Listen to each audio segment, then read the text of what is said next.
back. I'm Carrie with Upcycled Girls. I've taken you on an adventure from start to finish on how to complete this chocolate drip North Pole mug. This is the last video to finish this cup up. I did have some mishaps. I let my first run of epoxy sit for far too long. I let it sit for 2 hours, which was way too long. So I made a new batch. I let that sit for an hour, which was fine. I tried to get 2 cups out of that one batch that I made. The second cup I was not liking, so I ended up taking it all the way off. I used my little tool and just went under it and scraped it up. It was still pretty soft and pliable at that point, so it came off pretty easy. I had to sand that cup all the way down. I had to do another thin layer of epoxy, let that sit overnight. I did just finish that one up. It went well. So watch this video to see how exactly I did it, and then at the end I will show you the finished cups and give you some more tips and tricks on the chocolate drip, or I guess any drip at that point. You could change the color. You could make a Goosebumps cup or a Halloween cup or whatever. So yeah. All right, I'm going to show you how I get the brown pigment in my epoxy for the drips. Starting with the epoxy. That's the epoxy in the cup, and then I'm going to add some mica powder in copper. It's just a pearlescent pigment. Got this off Amazon. I'll put a link in the description. And then some acrylic paint in coffee bean. This I got from Walmart for like $1 or something. So we have our mixing cup. I'm going to do 10 of A and 10 of B again. So I'm going to add 10 of B first, just because it's thinner. Get this out of here.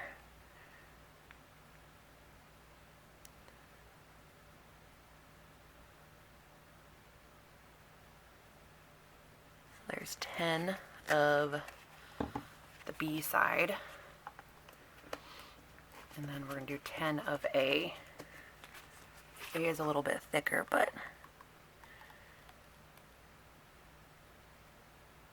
we're going to go up to 20.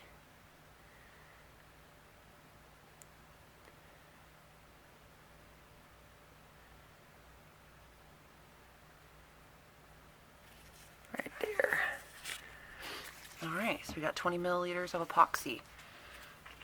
I'm going to add the pearlescent pigment and copper in it first, just so my stick doesn't get all icky with epoxy. Open this. Now I just use about the end of the stick I'm using, probably a teaspoon. I'm going to add that right into the epoxy.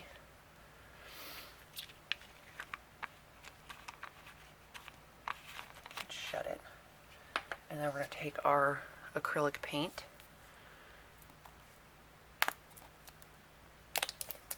And we're going to put about another tablespoon.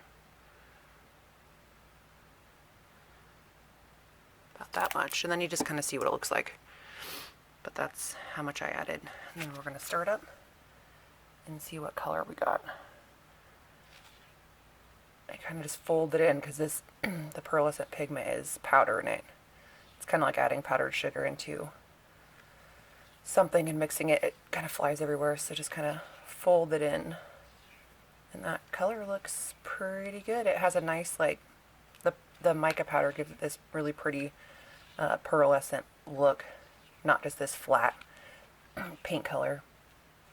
So you could use just acrylic paint, but it would be just a solid color. You wouldn't get this pretty, I don't know if you can see, but that pretty pearlescent look to it. And you just stir until it's all mixed up, and then we're going to let this sit for 2 hours about. I'm going to set a timer. I'll probably check it at 1 hour and 30, but you want a taffy texture, because you don't want it to drip too much. It's still gonna drip, but you don't want it to just slide all the way down your cup. So again, we're gonna let it sit for 1 hour and a half, check it. Usually about 2 hours is when it's the perfect consistency to start your drip cup.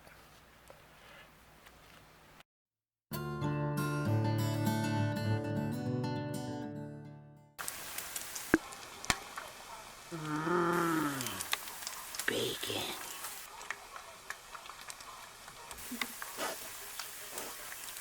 Look at those just sizzling. Yeah. This one was a complete fail. I let it sit for far too long, so you don't always get it right. Okay, so this one sat for about an hour and, let's see, 15-20 minutes. Still a little bit thinner than I want, but if you can see, it's kind of got that taffy consistency that we're looking for. We're going to take a little bit onto our stick, like so, and we're going to go around the rim first with it.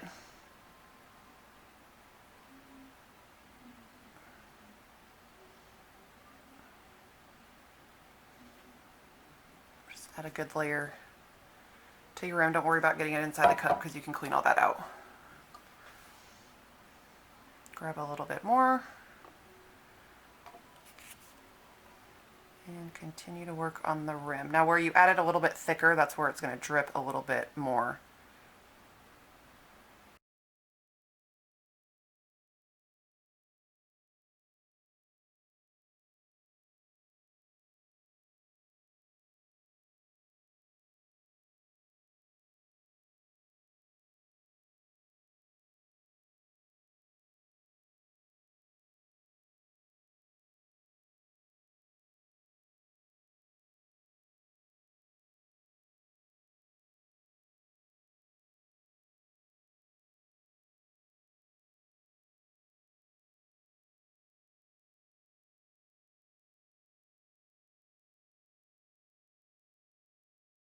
This one done so I can move on to the next one.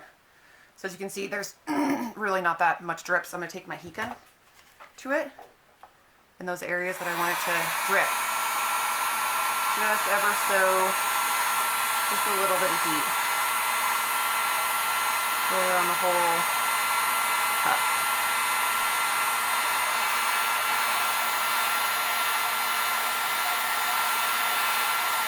Gonna make that epoxy slide down. Oh my god. Alright, well, don't do that. It's alright, it's fixable. Except for it's on my counter. This is not easy to do on video. Alright. I'm gonna move that off of here. Well, didn't mess it up yet. Let me clean up this mess real quick, and then I'll be back. I have time. Okay, so while it's sat, it's starting to do the drips. Like that one is perfect. Those ones are cute. That one is amazing. I'm going to have to fix this spot right there where it hit the table. Now, if your drips are starting to drip too much and getting onto your image, you can just flip the cup over. I'll show you that in a second. Let me fix this part. So I'm going to put... Okay, so it's been about 5-10 minutes. I just kind of messed with them a little bit, got them to look how I wanted to. Here is the finished one here. It's already set, and it's only been, what, 30 minutes since I started. So this is the finished one of this one. Now I still have to take and clean up the rim. So once that is all taken off, it'll look a lot better, but that's the mess of this. You take your X-Acto knife and you clean up all this, so like this won't be showing because that'll all be cleaned up, but here it is finished. It turned out pretty stinking cute, and it doesn't have to be perfect. It's chocolate dripping. It's supposed to look worn and messy. This one, it did go over my image a little bit, but I'm not mad at it, so went over the P a tad, but it still looks pretty cute. So I ended up taking all the drips off this cup because I didn't like the way that they looked. So I'm going to do it again. Hopefully it turns out better this time. I let my mixture sit for only an hour. I'm going to try it like this. It's a little bit runny, but we'll see what happens. So again, we're just going to take it all the way around the rim and go from there.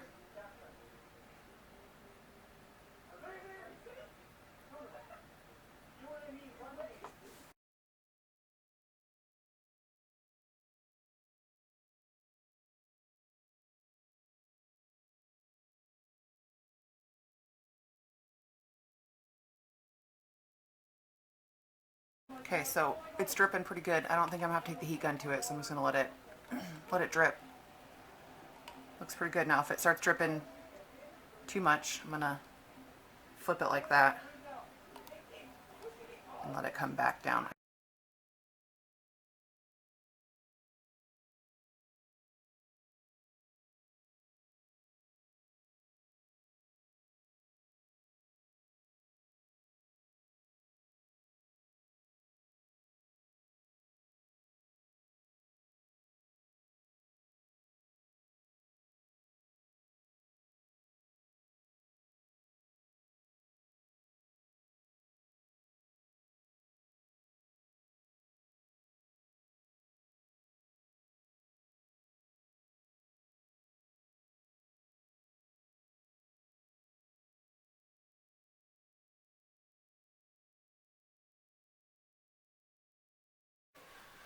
Okay, now that you finished watching that, I'm gonna show you, this is the one that I messed up on yesterday and that I redid. I did start the drips at about an hour. They did drip a little further than I wanted them to, but I still think it looks cute. It's for a 10-year-old boy, so I don't think he'll mind too much. I do like to try to keep the drips out of the image. So my advice and the way that I think that it worked the best was letting the mixture sit for an hour and then starting. And then again, I sat there controlling those drips for about 30 minutes to an hour just to make sure that it wasn't going all the way down. And then I ended up putting it on my turner and letting it turn for about another hour. And now I brought them inside and they're pretty much set up. They still need to cure for quite a bit longer, but they turned out good. I was actually able to get 2 completed cups with the one batch of 10 milliliters of epoxy, which was pretty cool. This one didn't drip as much, and I think that's because it was set up a little bit more. I didn't have to take the heat gun to any of these because it was pretty soft, so the drips just kind of went on their own. So my advice would be is if your epoxy has sat for a little bit too long and it's still very taffy-like texture, you can still make the drips with the heat gun, just it'll bring it down. But if you let it sit for an hour and it's a little bit soft, the drips kind of form on their own, so that's pretty nice. So yeah, I mean, there's really no way to mess it up, and if you do, you can remove it and try again. It's just all about trial and error and figuring out what works and what doesn't work and keeping at it. So if you have any questions or any comments or need any help or need any more questions answered, feel free to let me know. And until the next video, thanks for watching.